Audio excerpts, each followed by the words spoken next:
Welcome to A Better HR Business, the podcast that looks at how HR consultants and HR tech firms grow their businesses and how they help their employers to get the best out of their people.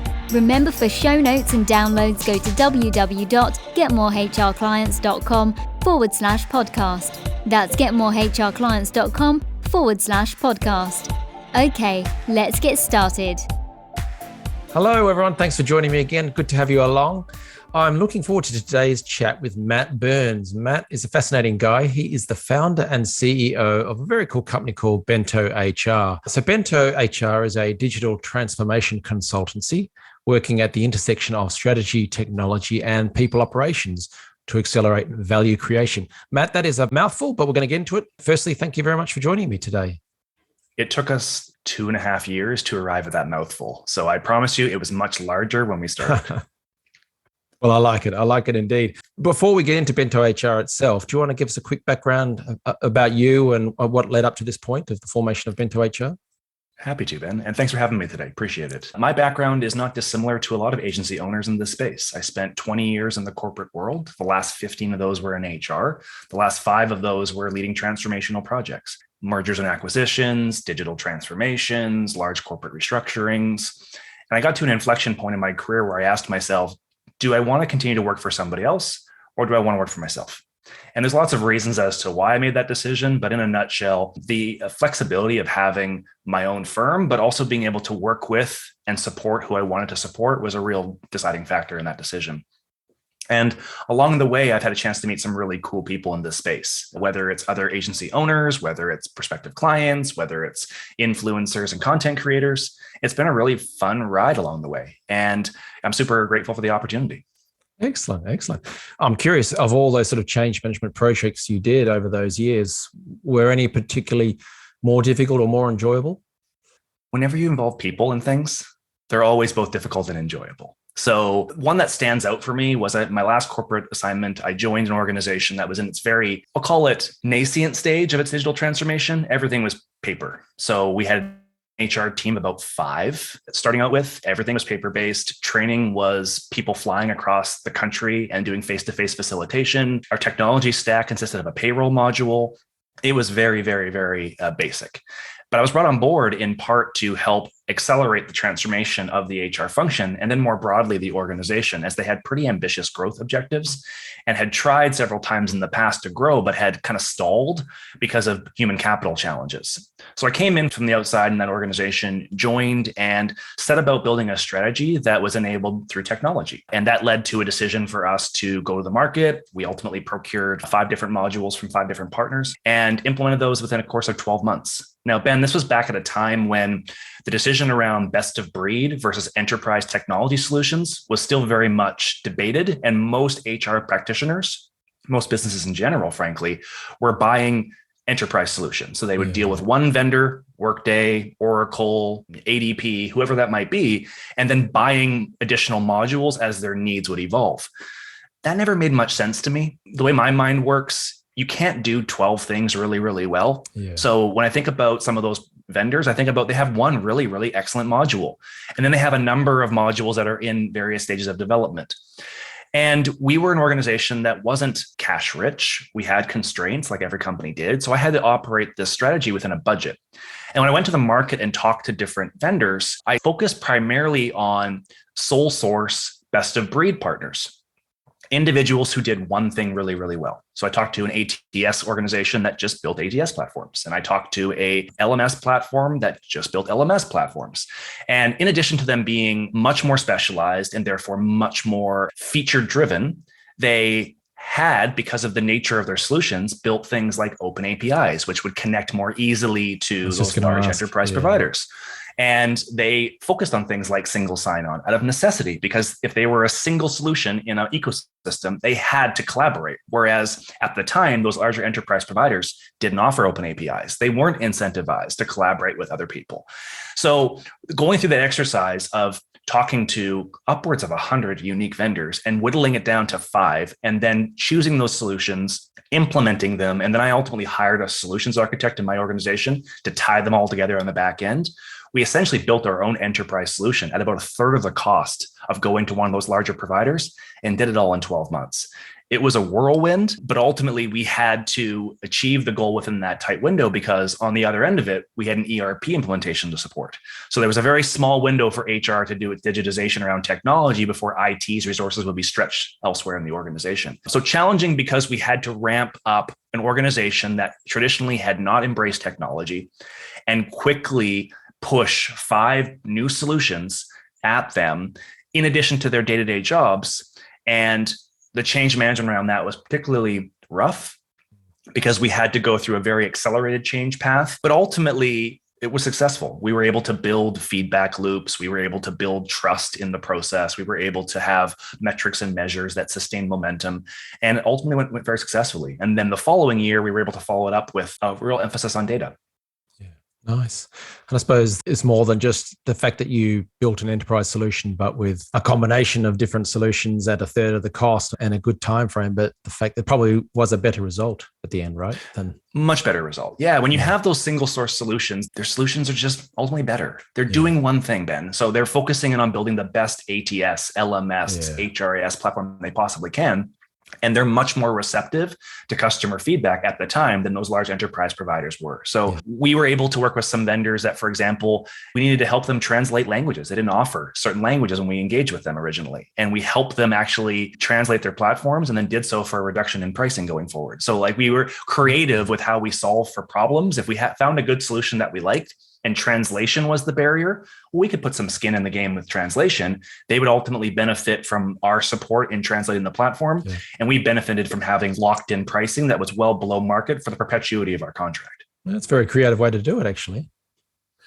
Constraints drive innovation. It's the opening line of my podcast. And I've worked in organizations that have always not had a lot of resources, or if they did, they held them back. And I tease that phrase because it started from a very interesting place. I used to work for a CHRO in a very large Fortune 10 company.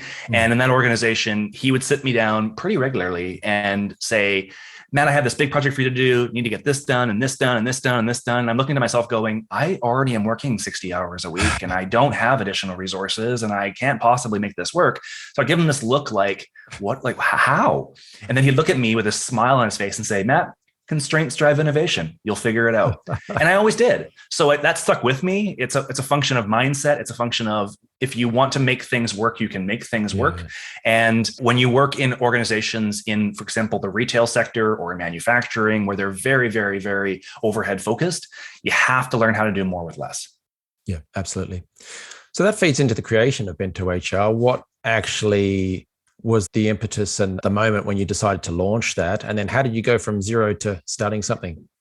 Yeah, it was actually a really cool story. So I was speaking at the time at a number of conferences here in Canada. And as it would happen, I bumped into another speaker who owned a technology firm based out of Seattle, software development, data science, and they were evangelizing a vision for digital transformation, which felt a lot like the one that I was pushing, which was technology actually is a more human way of operating businesses. We shouldn't be scared of it. We should embrace it. And this is, of course, pre-pandemic. So as it would turn out, we were right in that regard that technology can be a strong enabler. And as we listened to each other's presentations, first he listened to my presentation, then he introduced himself, I listened to his presentation. We agreed that it would be best just to have a drink. So we popped downstairs, had a conversation, that led to another conversation, that led to another conversation, and then led to me going down to Seattle. And we sat over a sushi lunch, true story. And we started talking about what a business could look like. And he operates an incubator and looks at building service-based businesses. And we were talking about how digital transformation is messy. It's complicated. As you mentioned, it's a mouthful for even us to explain in a sentence what we do, let alone all the activities that we would have to undertake in a digital transformation. And part of the challenge is that because every organization is unique, they're starting from a different place, they want to end a different place. So we don't have the luxury of saying product price. It's variable based on the client's needs and where they want to go. And as we attempted to simplify that, to make that digestible, we were looking at a menu and going, well, bento boxes actually do a really nice job of that. It's a really easy way to get a lot of what you want, but not have to think too much about it. And I think about my mother who goes through sushi once a week, but she doesn't know the roles and she doesn't understand all the Japanese. She just wants this and this and this and this on a plate put in front of her. It's very clear. It's very easy. We thought that would be a good name for an organization, and the rest is history. I love it. I love it. So did you focus on any particular problems or solutions at first and then expanded, or did you come up with some other offering? Yeah, we started with a model that was very heavily weighted towards technology procurement, implementation, and integration. The experience that I'd had with those organizations that I mentioned earlier put me in a good position to be able to offer some market intelligence around what solutions were available and to think about the problem different. And we started really with that emphasis and helped a number of clients think about their technology stacks, their architecture, how things blend together. We focused in on problems like organizations doing duplicate keying, where their data was going, how they were displaying it and actioning it. A lot of cases just helping them take things from 80% complete to the rest of the way complete and just helping them get a bit more juice from the lemon, as it were. Over the course of the pandemic, of course, we had to evolve. Organizations in a number of different contexts shifted. So those aforementioned technology companies boosted their professional services components because they were trying to recoup some of the lost sales of software sales. They introduced more of a technical services arm in a lot of those organizations, which kind of pushed out consultants like us. Additionally, organizations themselves shifted into more of a self-service mode. So I remember very early on the pandemic, kind of the spring of 2019, talking to a number of clients who would say things like, we love working with you, but we don't know if we're going to survive the year. So we're going to have to end our contract, pause our contract, and focus in on doing what we can do within our four walls. And that happened a few times. And we had to, again, pivot our organization to survive. It led us down a path actually into virtual reality for a moment. And we did that with a bit, which was kind of cool. Ultimately, Ben, we're focused in on activities now that are at the intersection of HR, so humans, and technology. And we're trying to bring those two things together in a way that makes sense for organizations. And whether it's virtual reality, whether it's technology procurement, whether it's big data, we're trying to right-size solutions to fit client needs. Got it. It's funny. I was on LinkedIn earlier having a look there, and someone had shared a Steve Jobs video. He's on the stage at one of their conferences, an Apple thing, and not a heckler, but someone asked a polite question, sort of saying that he wasn't choosing the right technologies and things like this, and he really didn't get it. And why hadn't he chosen a particular, I think it was Java-based language programming or something. But Jobs' response was, we could, but it's only going to be a small part of the bigger picture. And really the better way to do things is to look at the end issue around our customer service, the customer needs, or in this case, as we're talking about, the HR issues, and then work back to find the right technology partner to enact that. It sounds like that was sort of the direction you were headed. Yeah, I'm not a technologist in the traditional sense. I don't write code, Ben. I'm not a big data scientist. My partner in Seattle has those technical skills. I'm an integrator. I'm a translator. I help organizations identify the needs. I help them facilitate solutions to achieve those needs. And then when we have technical requirements, I throw them over the fence to my partner who actually actions them in terms of the detailed integrations and implementations. And you need both. You need to have deep technical expertise to be able to help support some of these tougher decisions, but you also need people to help translate and integrate, because ultimately end users don't need to have the deep level of knowledge that technologists need to acquire. They need to be able to have knowledge around application and use. And as we've discussed kind of previously, change management is 80% of any of these digital transformations. We talk about digital transformations and you think, oh, it's a big tech project. It's almost entirely people. The technologies, for the most part, they are what they are, and they work the way they're intended to work. It's how do the people in the organization ingest them? How do they wrap their processes and change the ways they're working around them? And how do they maximize the benefits that they can achieve from them? And the organizations that we talk to often start from a place of, well, we have all the technology. Well, we have all the data. But the question I often ask is, what are you doing with it? And are you feeling you're getting the most amount of return on that investment? Absolutely.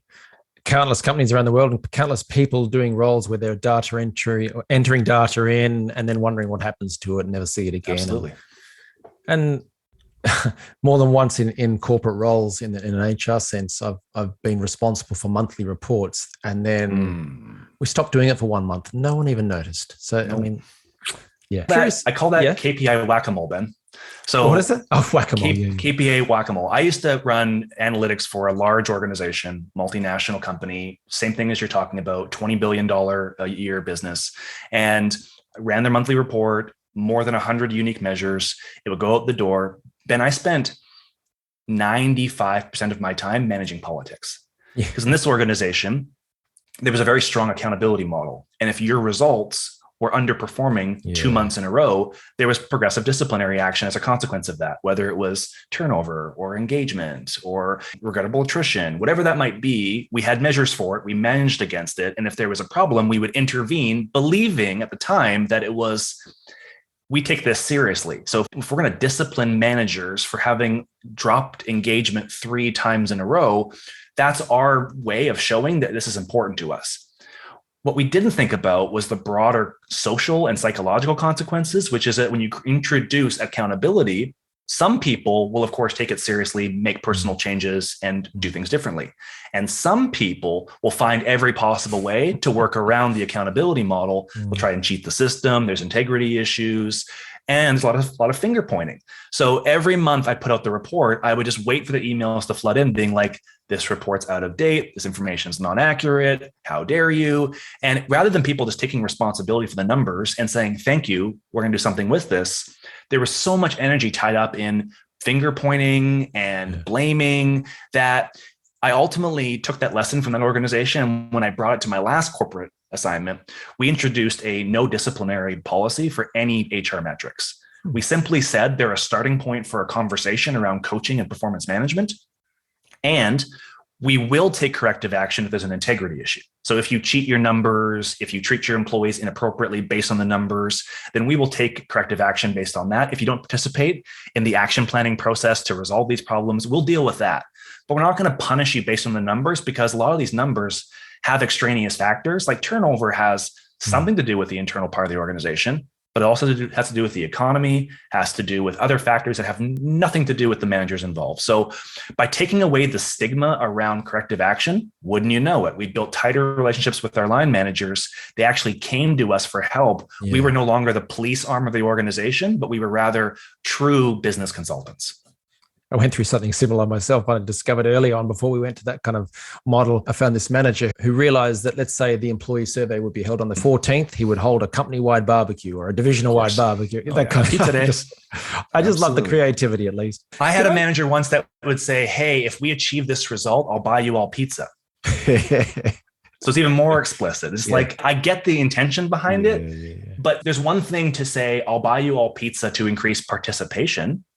There's a very different thing to say, I'm going to give you a gift to give me a result. That's bribery. And then once the results are in, you're all back to the salt mines. Totally. In terms of when you were forming BentoHR, how did you actually get clients at that stage? I'm always fascinated by that, going from nothing to let's get some business in the door.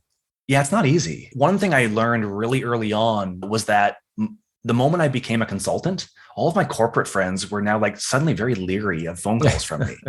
It was interesting because when I was a corporate employee, I was on LinkedIn all the time, had a big network, was regularly taking calls from people, and people wanted to chat and take my calls and have time and have virtual coffees.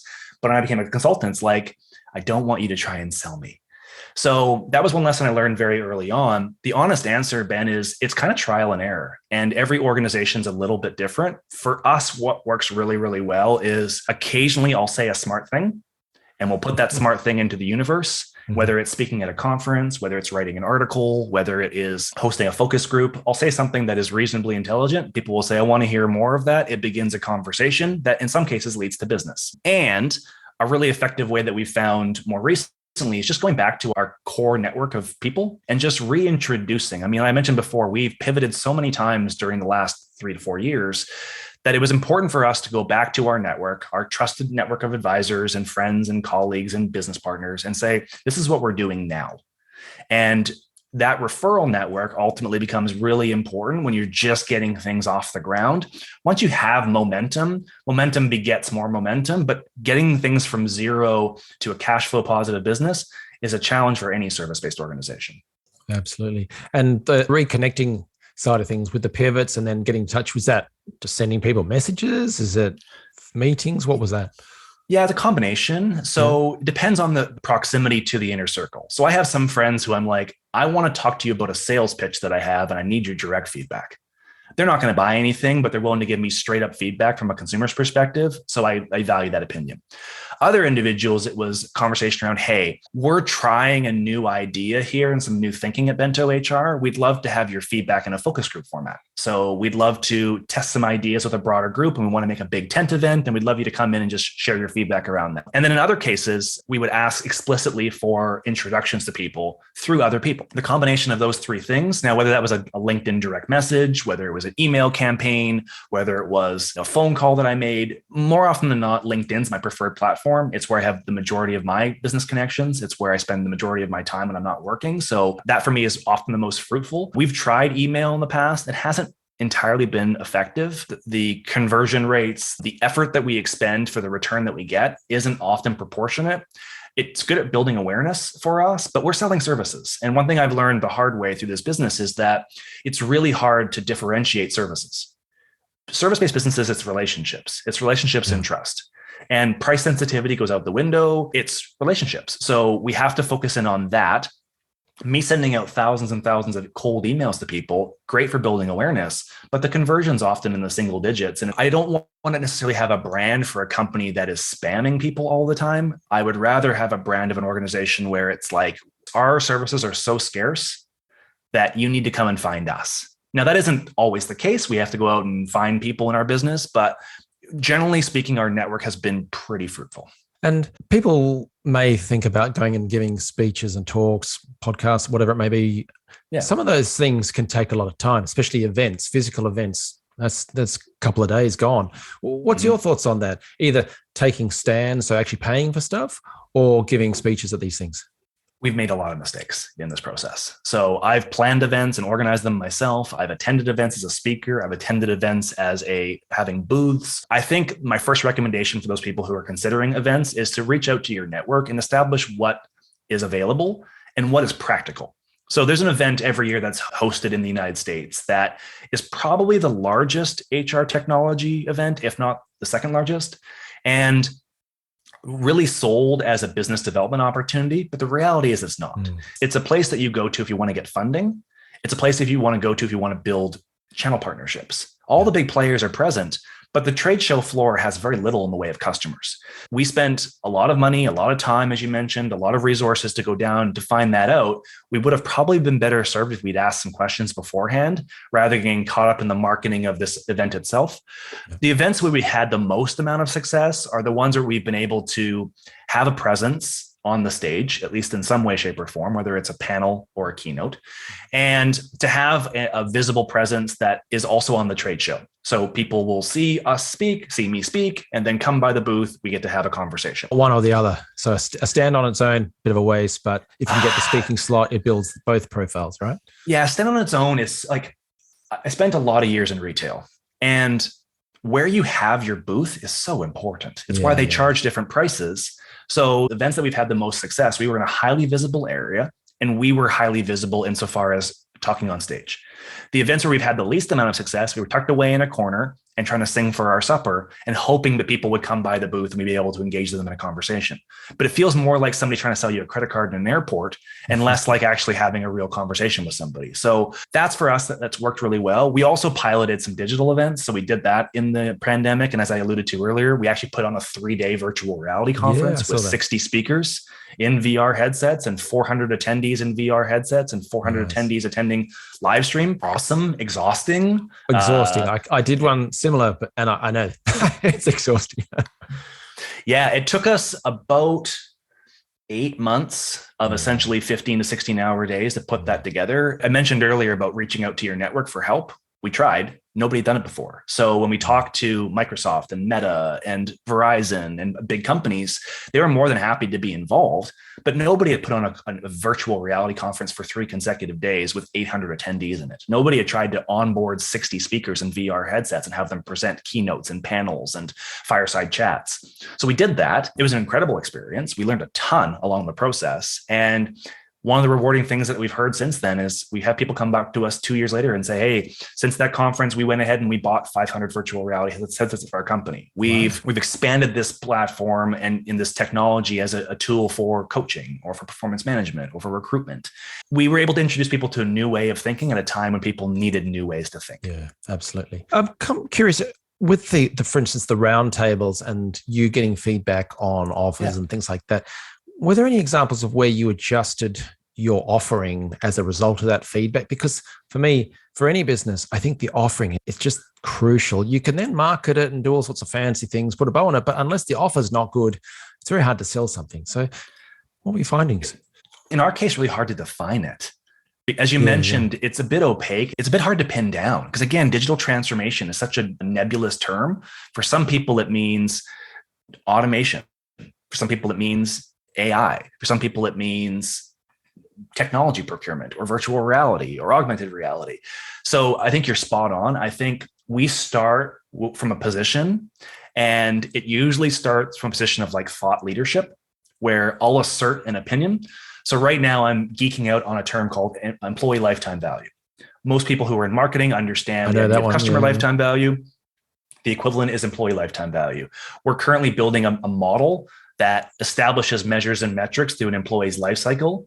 And it's not meant to solve the problem, but it's meant to create alignment around the problem we're actually trying to solve. Because in digital transformation, it's not just the definitions that we work through, we're trying to get clear with the client on. The client themselves is trying to get clear on what they're looking for. And when we sit down and talk to 7 or 8 business executives and ask them what they're trying to achieve, we get 7 or 8 different answers. So by having a term like employee lifetime value, we can at least center the conversation around some key inflection points and then identify activities that we believe can intervene at those inflection points and ultimately drive a conversation around services and ROI and things of that nature. We are consistently and constantly evolving our offers based on client feedback and trying to pair our thinking what the market actually wants. So when we start with an idea, we'll put it into a focus group format. We'll talk to 500 people. We'll have conversations. We'll evolve the thinking. We'll have them ask good questions. And based on that, we'll create FAQs and refine language and refine offers and create better assets. And that's ultimately been the most fruitful for us. I often have envy for people who sell products because product selling is just easy. Like it's just like buy it or don't buy it. And I worked in retail for so many years, and it's like you buy in big quantities, you sell it for a margin, voila, it's over. Yeah. But when you're selling services, it's just so much more nuanced. So you have to stay on top of your offers. You have to have a consistent feedback flow if you're going to be able to stay relevant. I'm just thinking, was it City Slickers, the movie with Billy Crystal? And he starts off as an aggrieved basketball referee. Is that right? Or something like that? No, but there's one where he's got a job and he's literally selling air. He's selling advertising space on radios. And so he thinks, what am I doing? I'm selling air. So the clarity they offer is just so crucial. You mentioned thought leadership, and I know you do a lot of that. Can you tell me about the BentoHR 2022 work trends? What is that? Because it looks really interesting. Yeah, thanks. I'm very lucky in that every Christmas time, I'll take about 2 weeks off. Business kind of shuts down. Most of our clients aren't interested in us being around, and it's not a good time for us to build business. And for an agency owner, for those who are listening who have agencies, you understand that time off is a scarce event. So I take the full advantage of that 2 weeks, but I'm also always on in the sense that I'm always thinking about my business and thinking about what happened over the previous year and how I want to show up in the coming year. Yeah. And we pride ourselves as an organization on trying to be ahead of the curve. We build the bridge to the future that our clients can walk on. So for us, talking about trends is as much about helping the people in our network understand where things are going so they can reverse engineer to where they are and ultimately think about the path between the two. Whether it's virtual reality, whether it's the rise of big data, I talk a lot about the blending of marketing and HR. There's concepts that I think are going to become increasingly relevant. And as it wasn't too long ago that I was a corporate employee, just my head buried in a bunch of work and a bunch of emails and a bunch of meetings, and the ability to have people around me just give me some visibility to what's going on outside the 4 walls of the company, I found so valuable. So I try and create content that I would have found valuable sitting in that CHRO spot. Like it. So, man, we've covered a lot of ground here, but I'm sure people would love to learn more about you and about BentoHR. So what should they do next? Yeah, the easiest way to find me is on LinkedIn. You can search Matt in VR or Matt Burns. You'll see my big grinning face and my beard on the platform. Check me out there. My account has been configured to accept direct messages from anybody, so please send me a message. You can also search us at BentoHR.com. We're currently in a website renewal right now and trying to flush that out. Ben, one thing I'm sure you can relate to is we've oscillated between too much detail, cutting back on the detail. We're now kind of swinging the pendulum back to having some more detail. Yeah. So we're currently doing some work on that, but check that out as well. Easy spot to find me, Matt at BentoHR.com, as well as my email. Brilliant. All right. So if you're listening to this on the go, we'll have those links in the show notes. But Matt, brilliant work. Love what you've done so far. And it sounds like what you're doing is going to be even more amazing. So thank you very much for sharing your insights and your time today. Thank you, Ben. Appreciate it. Thanks for joining us today on A Better HR Business, the podcast that explores the world of HR consulting and HR tech businesses. For show notes and downloads, go to www.getmorehrclients.com/podcast. That's getmorehrclients.com/podcast. Remember to subscribe and share the show with any friends who are busy growing a HR business. Thanks, and see you next time.